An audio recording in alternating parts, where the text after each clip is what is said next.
Muadh ibn Gjebeli duke ndenjur në njërën prej xhamive, i vjen një person dhe i thot, për Allahun unë të dua Muadh. I tha Muadh ibn Gjebeli, tha gëzohu, se Muadhi e ka dëgjuar një hadith prej pejgamberit sallallahu alaihi wasallam ku thot, ditën e kiametit do të vendosen rreth arshit podiume prej drite, mbi të cilët qëndrojnë njerëz që janë të veshur me rroba prej drite, dhe fytyrat e tyre ndriçojnë. Ata nuk janë as profet e as dëshmor, por ja kanë lakmi dëshmorët dhe profetët.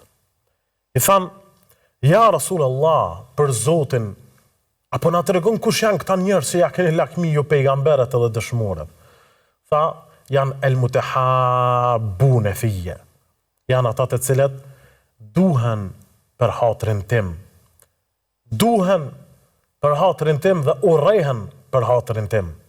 Pra janë njerëzit të cilët dashurinë e tyre kanë ndërtuar mbi ligjet e Allahut, kufijtë e Allahut, urdhrat dhe normat e Allahut subhanahu wa taala që nxirren nga Kurani dhe Suneti i pejgamberit sallallahu alaihi wasallam.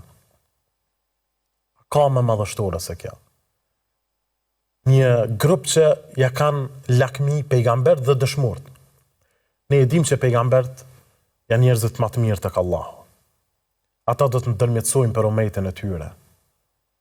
Por edhe dëshmorët janë njerëzit më dashur tek Allahu.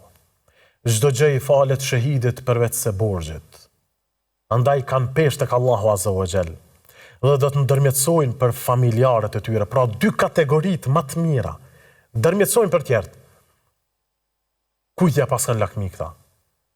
Ja pas kanë dy personave që duhen për hir të Allahut azza wa jall.